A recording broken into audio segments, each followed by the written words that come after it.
Intermediate का second video है। First video में हमने बताया था कि रिएक्शन इंटरमीडिएट 3 टाइप के होते हैं। First one free radical, second carbocation and third one कार्बोएनायन। और इस वीडियो में हमने फ्री रेडिकल का कंप्लीट इंट्रोडक्शन या कंप्लीट हमने उसको कंप्लीट पोर्शन बता दिया था कि फ्री रेडिकल क्या होते हैं और उसकी स्टेबिलिटी तक हमने उसको कंप्लीट कर लिया था। और हमने कहा था कि इस वीडियो में हम कार्बोकेटायन से स्टार्ट करेंगे। तो हमारा second reaction intermediate that is carbocation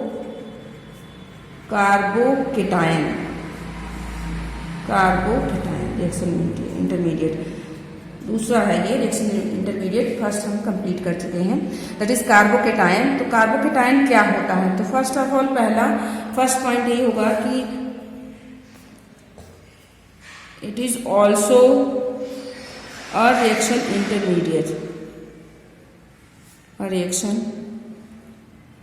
intermediate, यह एक प्रकार का रिएक्शन इंटरमीडिएट है, it is also a reaction intermediate. And point number 2, दूसरा पॉइंट कहता है व्हाट इज कार्बोकेटायन। कार्बोकेटायन क्या होता है? कार्बो का मतलब होता है कार्बन और केटायन का मतलब है ऐसे सभी आयन जिनके ऊपर पॉजिटिव चार्ज होता है। पॉजिटिव चार्ज वाले आयन्स को हम केटायन कहते हैं। जितने भी आयन्स हैं, कोई भी आयन है जिनके ऊपर पॉजिटिव चार्ज उपस्थित होता है उसे हम केटायन कहते हैं। और कार्बो का मतलब है कार्बन। तो यहाँ पर पार्टिकुलर हो जाएगा, कहने का मतलब ये कि ऐसा केटायन जिसमें कार्बन के ऊपर पॉजिटिव चार्ज हो। Cation having positive charge on carbon atom is called carbocation. तो व्हाट इज कार्बोकेटायन? तो देखेंगे कार्बोकेटायन क्या होता है। Organic ion having positive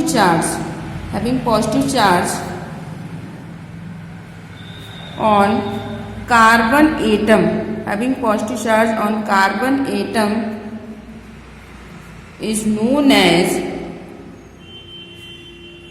carbocation. तो कार्बोकेटायन किसे कहते हैं? कार्बोकेटायन वह आयन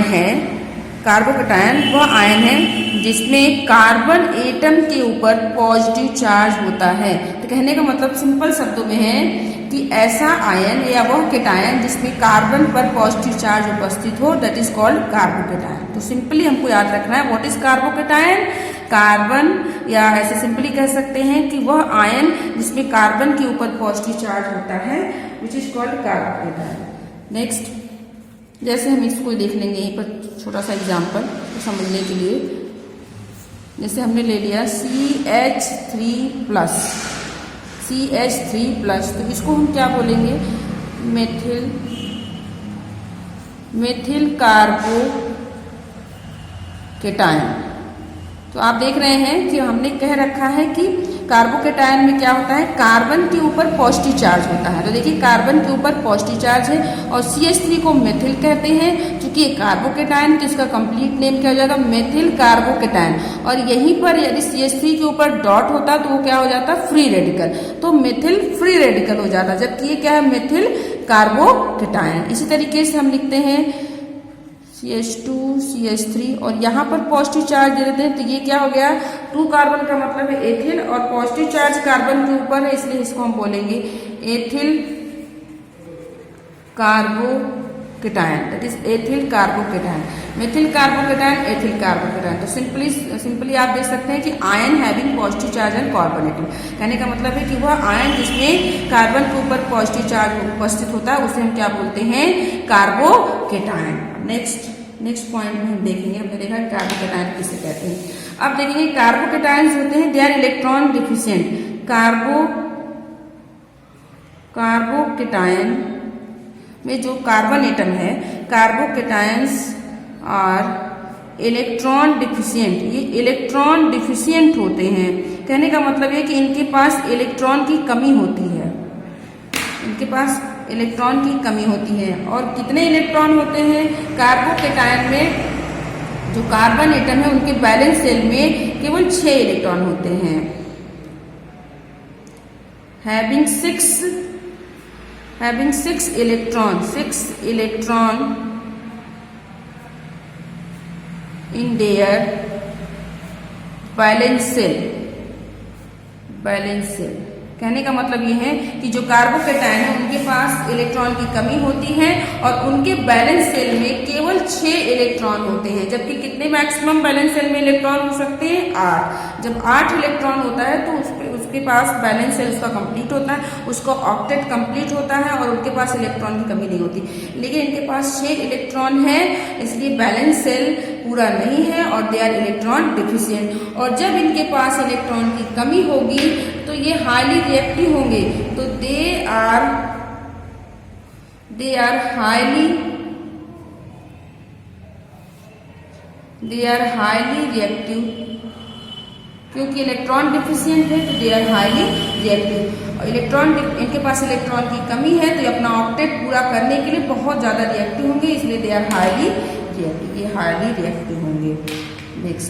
नेक्स्ट में हम देखेंगे जब ये हाईली रिएक्टिव है, इनकी रिएक्टिविटी ज्यादा है तो दे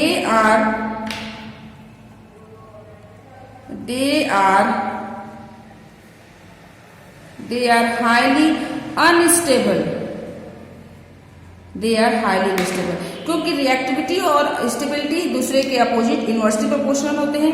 जब ये रिएक्टिविटी इनकी ज्यादा है तो इनकी स्टेबिलिटी जो है बहुत ही कम होगी। कहने का मतलब हाईली रिएक्टिव है तो ये बहुत ज्यादा अनस्टेबल भी होंगे, स्टेबल नहीं होंगे।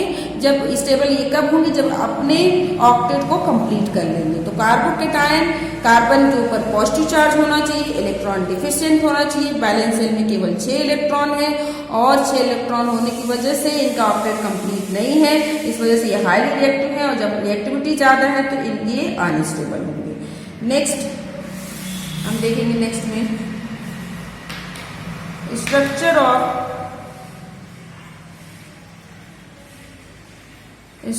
Of carbocation. तो कार्बोकेटायन का स्ट्रक्चर यहाँ पर हम सिंपली देखेंगे। तो कार्बोकेटायन जैसे हमने फ्री रेडिकल में बताया था, फ्री रेडिकल की भी ज्योमेट्री ट्राइगोनल प्लेनर होती है। उसी तरीके से कार्बोकेटायन की ज्योमेट्री, इनका स्ट्रक्चर या ज्योमेट्री जो है वो भी trigonal planar. Geometry trigonal planar क्यों? क्योंकि इनका हाइब्रिडाइजेशन sp2 होता है। हाइब्रिडाइजेशन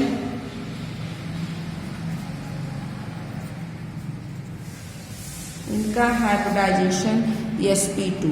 कहने का मतलब कार्बोकेटायन की ज्योमेट्री ट्राइगोनल प्लेनर और हाइब्रिडाइजेशन sp2 होता है। अब हम इसके स्ट्रक्चर को ड्रॉ करेंगे।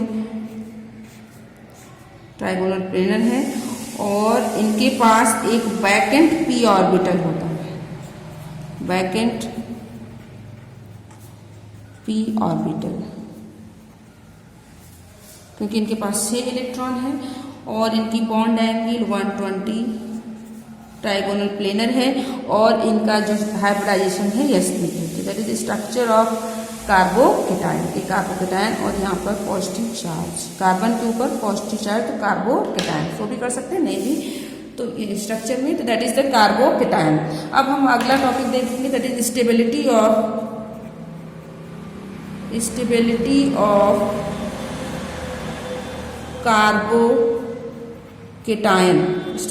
Of carbocation. कार्बोकेटायन की स्टेबिलिटी, तो कार्बोकेटायन की स्टेबिलिटी देखेंगे हाईली। इसमें भी जिस तरीके से फ्री रेडिकल में देखा था, फ्री रेडिकल में सबसे ज्यादा स्टेबल टर्सरी फ्री रेडिकल था और सबसे कम लिस्ट स्टेबल आपका था मेथिल फ्री रेडिकल। वैसे ही कार्बोकेटायन में भी टर्सरी कार्बोकेटायन सबसे ज्यादा स्टेबल होता है। उसके बाद सेकेंडरी कार्बोकेटायन और उसके बाद है प्राइमरी कार्बोकेटायन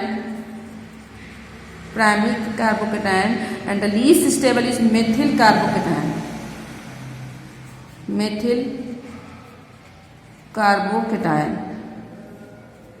अब देखेंगे इसको स्ट्रक्चर बनाने में टर्सरी के लिए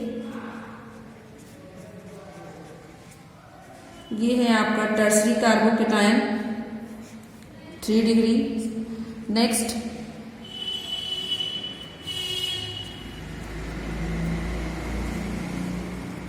ये हो गया आपका सेकेंडरी कार्बोकेटायन। नेक्स्ट है प्राइमरी, ये primary carbocation and the least stable is methyl carbocation. Least stable है आपका मेथिल कार्बोकेटायन।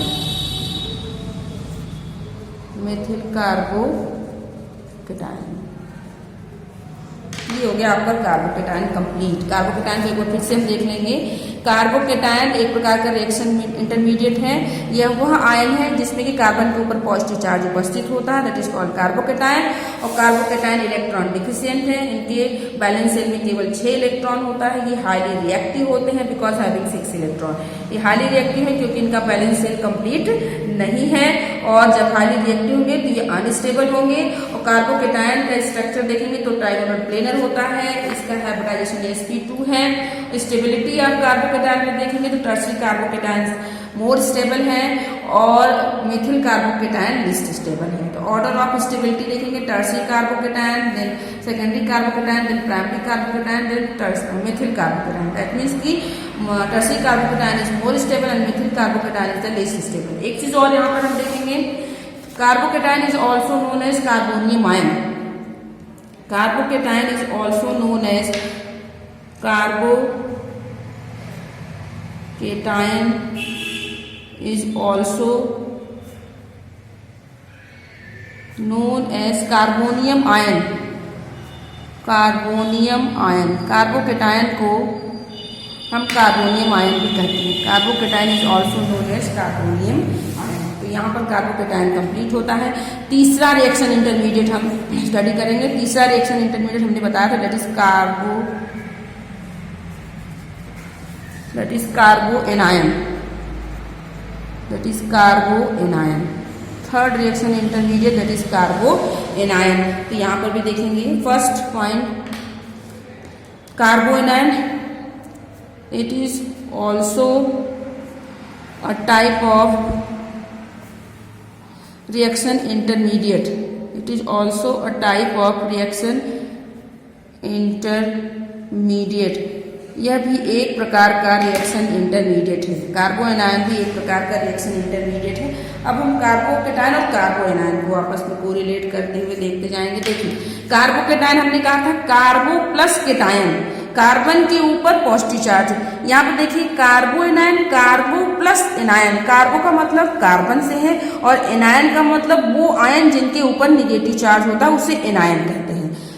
दो चार्ज हमारे 2 टाइप्स के होते हैं, केटायन एंड एनायन। केटायन के पास पॉजिटिव चार्ज होता है, एनायन के पास निगेटिव चार्ज होता है। तो कार्बोएनायन मतलब सिंपल सा है कि वह आयन या ऐसा आयन जिसमें कार्बन के ऊपर माइनस चार्ज हो उसे हम कार्बोएनायन बोलेंगे। तो कहने का मतलब सिंपल सा है, ऑर्गेनिक आयन या simply ion, organic ion having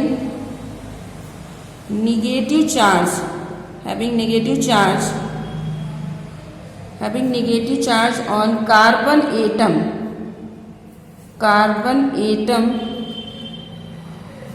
is known as कार्बोएनायन। Simple से लैंग्वेज में हम कह सकते हैं कि कार्बोएनायन किसे कहते हैं, वह आयन जिसमें कार्बन एटम के ऊपर निगेटिव चार्ज होता है उसे कार्बोएनायन कह सकते हैं। जैसे एग्जाम्पल, सिंपल सा एग्जाम्पल हम देखेंगे। जैसे हमने लिखा CH3-, तो अब इसे हम क्या कहेंगे, दैट इज मेथिल। देखिए नाम चेंज हो गया, मेथिल कार्बोएनायन, मेथिल कार्बोएनायन। तो कहने का मतलब है कि कार्बन के ऊपर निगेटिव चार्ज होगा तो कार्बोएनायन, कार्बन के ऊपर पॉजिटिव चार्ज होगा तो कार्बोकेटायन। यदि कार्बन के ऊपर 1 अनपेयर्ड इलेक्ट्रॉन है तो वो आपका फ्री रेडिकल हो जाएगा। तो दैट इज मेथिल कार्बोएनायन, क्योंकि यहाँ पर निगेटिव चार्ज है, carbon atom having negative charge. तो सिंपल सा है कि ऐसा आयन या वह आयन जिसमें कार्बन एटम के ऊपर निगेटिव चार्ज उपस्थित होता है उसे हम कार्बोएनायन कहते हैं। नेक्स्ट पॉइंट हम देखेंगे, कार्बोएनायन देखेंगे, they are electron efficient, they are electron rich. Electron efficient कहने का मतलब electron rich, they are electron rich कहने का मतलब इनके पास इलेक्ट्रॉन होता है, इनके पास सफिशिएंट इलेक्ट्रॉन होता है। ये इलेक्ट्रॉन डिफिशिएंट नहीं होते हैं, इनके पास इलेक्ट्रॉन उपस्थित होता है। They are electron rich. और इनके पास कितने इलेक्ट्रॉन होते हैं, इनके पास 8 इलेक्ट्रॉन, वैलेंस शेल 8 इलेक्ट्रॉन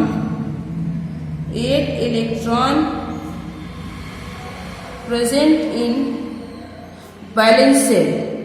तो आप देख रहे हैं कि इनके पास 8 इलेक्ट्रॉन है इनके वैलेंस शेल में। वैलेंस शेल में 8 इलेक्ट्रॉन होता है और सभी इलेक्ट्रॉन पेयर्ड होते हैं, सभी इलेक्ट्रॉन पेयर्ड होते हैं। और जब सभी चूंकि 8 इलेक्ट्रॉन है तो पेयर्ड होंगे, और जब सभी इलेक्ट्रॉन पेयर्ड होते हैं तो they are paramagnetic in nature, they are diamagnetic in nature. जब अनपेयर्ड इलेक्ट्रॉन उपस्थित होते हैं तो यहाँ पर हम फिर से एक बार डिस्कस कर लेंगे कि पैरामैग्नेटिक और डायामैग्नेटिक किसे कहते हैं। तो वह सब्सटेंस जिसमें अनपेयर्ड इलेक्ट्रॉन उपस्थित हो उसे हम पैरामैग्नेटिक कहते हैं, और ऐसा सब्सटेंस जिसमें एक भी अनपेयर्ड इलेक्ट्रॉन न उपस्थित हो, सारे के सारे इलेक्ट्रॉन पेयर्ड हो, तो उसे हम डायामैग्नेटिक कहते हैं। यहाँ पर 8 इलेक्ट्रॉन है, सभी पेयर्ड हैं, इसलिए जो आपका कार्बो एनायन है वो डायामैग्नेटिक नेचर का होता है, क्योंकि इनके पास एक भी अनपेयर्ड इलेक्ट्रॉन उपस्थित नहीं होते हैं। That's why it is called, they are having magnetic property diamagnetic in nature. So they are diamagnetic in nature, diamagnetic nature के होते हैं। एक चीज और, चूंकि ये रिएक्शन इंटरमीडिएट्स हैं तो ये भी हाईली रिएक्टिव होते हैं। They are highly reactive and unstable, highly reactive है, अनस्टेबल है। अब हम बात करेंगे स्ट्रक्चर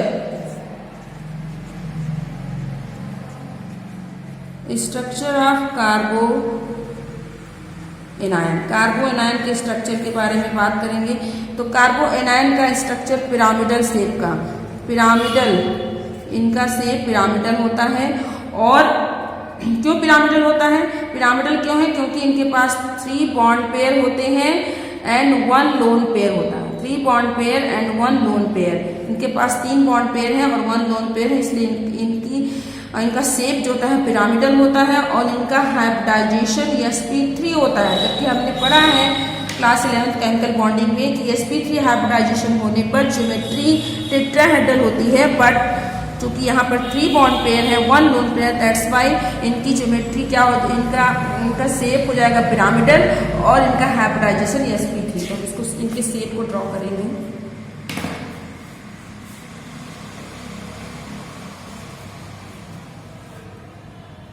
और ये है आपका ये लोन पेयर, तो ये हो गया पिरामिडल। बिल्कुल इनका शेप अमोनिया के जैसे है, जैसे कि हम अमोनिया का एग्जाम्पल के रूप में अमोनिया को देख सकते हैं। अमोनिया का स्ट्रक्चर केमिकल बॉन्डिंग में हम इसको हमने ड्रॉ कर रखा है। तो जैसे यहाँ पर हमने 3 हाइड्रोजन लगा दी और ये एक लोन पेयर, तो ये शेप पिरामिडल शेप हो गया। और इसका हाइब्रिडाइजेशन sp3 है, but shape geometry is not tetrahedral, that is pyramidal है। क्यों पिरामिडल है? क्योंकि 3 bond pair, that is bond pair, ये जो बॉन्ड बना रहे हैं ये बॉन्ड पेयर है। और ये जो आपको एक ये इलेक्ट्रॉन दिख रहा है दैट इज लोन पेयर, ये आपका लोन पेयर है और ये आपके बॉन्ड पेयर हैं। ये लोन पेयर और ये आपके, तो हमने आपको बताया कि 3 bond pair and 1 lone pair. Lone pair क्या होता है? जो बॉन्डिंग में पार्टिसिपेट नहीं करते। लोन पेयर वो इलेक्ट्रॉन पेयर हैं जो बॉन्डिंग में बॉन्ड बनाने में भाग नहीं लेते हैं, जबकि बॉन्ड पेयर जो होते हैं वो बॉन्ड बनाने में भाग लेते हैं। तो कार्बो एनायन का शेप पिरामिडल हो गया और इसका हाइब्रिडाइजेशन sp3। और नेक्स्ट टॉपिक हम डिस्कस करेंगे स्टेबिलिटी ऑफ कार्बो एनायन। यहाँ पर देखेंगे स्टेबिलिटी फ्री रेडिकल कार्बोकेटायन का जस्ट अपोजिट हो जाएगा। तो स्टेबिलिटी का ऑर्डर है प्राइमरी कार्बो एनायन, नेक्स्ट है सेकेंडरी कार्बो एनायन, देन आपका है टर्सरी कार्बो एनायन। यदि हम मेथिल लेते हैं तो मेथिल प्राइमरी के आगे आ जाएगा। कहने का मतलब मेथिल कार्बो एनायन की रिएक्टिविटी स्टेबिलिटी सबसे कम। तो सब कहने का मतलब ये है कि सबसे मोर स्टेबल ऑर्डर यहाँ पे उल्टा हो रहा है कार्बोकेटायन का।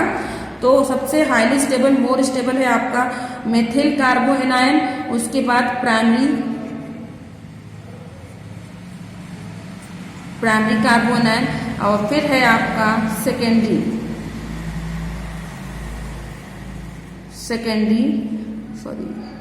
नेगेटिव चार्ज होगा यहाँ पर, और नेक्स्ट है फिर आपका टर्सरी।